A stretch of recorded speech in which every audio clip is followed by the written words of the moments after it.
We're at the UK Alumni Energy Group conference here in London, and I'm joined now by the CEO of Centrica, Sam Laidlaw. Welcome to INSEAD Knowledge, and thank you for making the time to come here. It's very good to be here, Nigel. The topic being discussed is energy security. What's your take on it?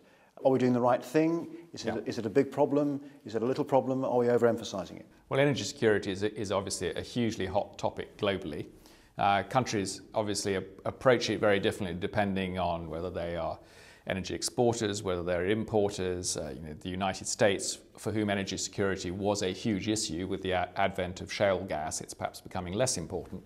But here in the UK, actually, we have the reverse situation where energy security is increasingly important because what's happening in the UK is, if you look at our gas production, it's actually declining very rapidly. 10 years ago, we were self-sufficient. Last winter, we actually imported 50% of the gas we need, and looking forward to 2020, we'll be importing 75% of the gas we need. So gas resources are running out, and where do we get the gas from?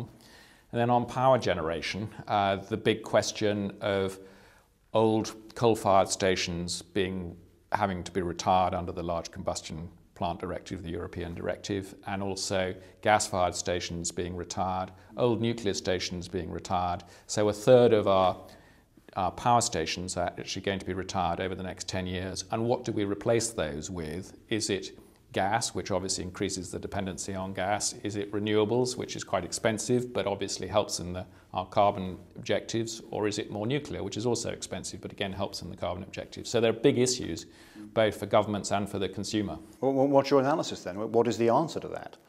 Well, I think if we sort of start with gas security of supply, the answer for us, which we've been working hard on as a company, is actually firstly to see if we can increase our gas production. So actually, if you look at Centrica as a business, 5 years ago, 80% of the gas we sold, we basically bought on wholesale markets. Now we have our own gas production in the North Sea, not just in the UK, but in Norway, and that's growing very fast. So that's come down to about 40%. But also it's about building relationships with big exporters. We have a great relationship with the Qataris bringing LNG into the UK, and that's now a very important source of gas for the UK. On power generation, it's much more complex because we've really got this, what we call the trilemma of energy security on the one hand, meeting our climate change objectives on another, and then doing it in an affordable way as the third objective. And solving that in a way that is going to be digestible for consumers, both industrial and commercial consumers, but also and small businesses and particularly households, in a world where economic growth is slow and everybody's feeling the crunch on disposable income. It is going to be very difficult, but we think it needs a mix. You need to have some more wind, you need to have gas to back up the wind because the wind is intermittent, and you need new nuclear as a minimum to replace the old nuclear stations that are being retired. So that's really a very different strategic objective to the one that you faced when you came into Centrica in 2006 and basically turned it from as somebody described it as just a boring utility into a really interesting vertically integrated energy company, and you managed to do that very successfully. Does this new trilemma require a very different strategy, a different direction for you? Well, I think it's a change in emphasis. I mean, 5 years ago, we were, you're right, we were basically a retailer, but we could see that energy prices were likely to go up, and therefore we were going to be very exposed to volatile commodity markets. And the only way we could build a defense against that was actually to become an integrated company that had our own sources of gas production and power generation. So we made a big investment in nuclear energy in partnership with EDF, and we own part of all the nuclear stations in the UK. But we also made a big investment in buying into new sources of gas. The next step for us, I think, is actually continuing to build out our renewables business and continuing to add to our gas production so that we become an even more integrated company, but also building our North American business where we've now got 7 million customers, and that's been growing very fast, and actually providing the gas and power to source those customers. Yeah. It's a question of reallocating the balance between the different fuel sources. I mean, and how do you do that? What do you see as the priorities, and how are you going to cope with this trilemma, as you call it? Well, we're in a very difficult and delicate stage at the moment in the UK, because at the moment what the government have announced electricity market reform, which in principle is a very good thing, in that the intent is basically to provide mechanisms to incentivise low carbon generation. Everybody knows that at market prices you can't make an economic case for building either onshore or offshore wind, and you can't make an economic case for building nuclear. You have to have some form of support mechanism. And we're working with the government to actually create the necessary support mechanisms through a series of contract for differences for nuclear and different mechanisms for wind. I think it's got broad cross-party support from all parties in the UK, which is great.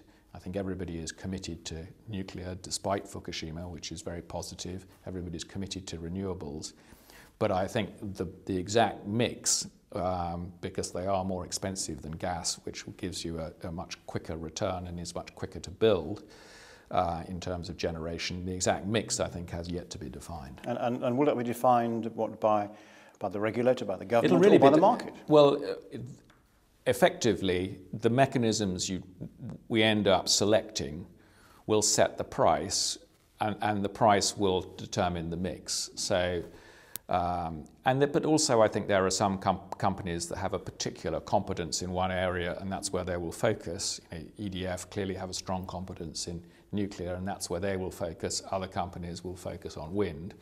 We're fortunate in that we've actually got an ability to do all three. We're in partnership with EDF on nuclear, but we are in partnership with others to do wind, but we operate wind and we build gas-fired. And for us, the one with the highest return is the one that will win. Yeah, so you're in a position to sort of take a rather broader view of these things. Yeah. And you've been quoted as saying that the reform proposals are fine, but more detail is needed. A lot more detail. Until it's the old story that it's fine to talk about a contract for differences or to talk about a capacity payment, but until you know what price, for how long, and which plants are going to be eligible for it, you haven't really got a basis to invest, and that's the bit we're working through at the moment. Your investment strategy seems to be quite interesting. Again, multifaceted, because you seem to be doing joint ventures, you seem to be doing sort of buying outright as well. It's very much a strategy of acquisition. We started it really back when I joined in 2006. It's a combination of organic growth, so we're adding customers through the normal sales process, and in our upstream business, as we call it, in gas production, we're actually also having good success with our exploration program, so we're actually adding reserves organically, but we're supplementing that with acquisitions. And where we think we've got particular expertise and competence, then we like to own and operate. Where we think actually there are others who've got stronger capabilities, such as nuclear, we're very happy to be a minority partner. But you're also, as well as investing in new plant, you're also closing down. Yeah. So here is the sort of paradox of what's going on, and it's a good point in that at the moment, as a result of some gas-fired plants that were actually commissioned in the last 24 months, actually the UK reserve margins, i.e. the amount of capacity there is relative to the amount of demand there is, are relatively generous. So actually what's happening is the price of gas has gone up, therefore the fuel cost has gone up, and the price of electricity hasn't gone up as much. So actually running gas-fired power stations is not economic at the moment, and that's why we are closing particularly some of our older ones. Now, all the projections are that in 2015 that will reverse because a lot of coal-fired stations will have to be retired, and also nuclear stations will start to be retired from 2016 onwards, and therefore that reserve margin will shrink, and therefore we will need to build more capacity for that time period. And so we've got a situation actually at the moment where not just us, but many of our competitors are actually closing down gas-fired and coal-fired stations, and then we're going to have to think about what the mechanism is to justify building new ones. Now you'd say, well, couldn't we just sort of keep them mothballed or something for the time when we need them. Most of these stations are very old technology and therefore relatively inefficient, and you wouldn't want to keep them sort of mothballed for the next 4 or 5 years. You've been quoted again, and you may have been misquoted, but effectively what you seem to be saying was we are going to face a crisis and the lights could go out unless we actually get more help, more investment, we get a better system in place. So unless we get these sort of price signals clear, but also unless investors believe that they're going to stick, which is very important because you've seen in the Netherlands, in Germany, in Spain, and to some extent in France, you've actually seen renewable incentives as soon as the plant was built suddenly being savagely and rapidly reduced. And therefore, I think investors in the UK, many of whom are the same European companies that have had that experience in the continent, will want to know that the investment climate is going to survive and those incentives are going to remain in place and they're not going to be taken away as soon as they've built the plant. But we are at a point, unless something is done, we could be in trouble in the not too distant future. Unless we get these mechanisms in place and investment then follows because they're sufficiently attractive and people believe they're going to stay, then by the second part of the decade, and you can debate whether it's 2017 or whether it's 2020, which in part depends on how quickly the British economy grows, because that really drives demand, then we will have a crunch. Yeah. So what needs to be done to make sure that by 2017, 2020, so we've got to get on. The lights don't go out. We've got to get on and set these feed-in tariffs and contract for differences at prices that are sufficiently attractive to incentivise new construction. We also, I think, have to, on the gas side, continue to develop our relationships with foreign producers, because we're going to be importing a lot of gas and we need to build more gas storage as well, because at the moment most of the gas that comes into the UK is actually potentially divertible. So if the price of gas in Korea or Japan or China is higher on any given day, much of that gas can actually go to Asia rather than coming to the UK, which leaves us potentially vulnerable. I suppose, for consumers, and you have been criticised by consumers because, putting prices up, they might think, well, actually, yes, investment needs to take place. Yeah. What you're saying is give us some tax incentives for that. They may well say, well, you made hefty profits, you've got a 5% margin. What about taking some of those profits and investing? Yeah. Surely that is also one option as well. Yeah. So what we've been doing, and it's a very fair challenge, but what we've been doing, I think, over the last few years is we've actually been investing £1.80 for every pound of profits that we've made. So we've had a very high rate of reinvestment in the business.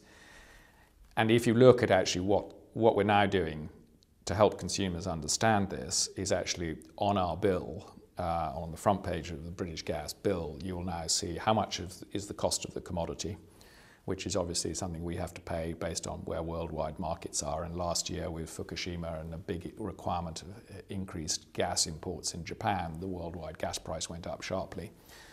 Well, how much is the transportation and distribution cost that we have to pay to people who move the gas? How much is actually these renewable charges paying for wind and nuclear and also environmental obligations in the home? How much is taxes, how much is operating cost, and how much is profit? And then when people see that actually the 5% profit margin relative to what we do in terms of liquefying gas, bringing it from gutter, storing it, managing the weather risk, the price risk, getting it to the home, and the capital that's required for that. I think actually when people sort of understand that, they say, well, actually, compared to for thinner margins than most supermarkets, which have negative working capital because they pay their suppliers after they've received money from the customer, our business is very different and those margins are quite thin. And actually, even if we had no margin at all, it's not going to prevent bills going up, because what's driving the bill is the increase in the commodity price and the increase in the environmental charges. Sam Laidlaw, the CEO of Centrica, thank you very much for joining us. Thank you, INSEAD Knowledge.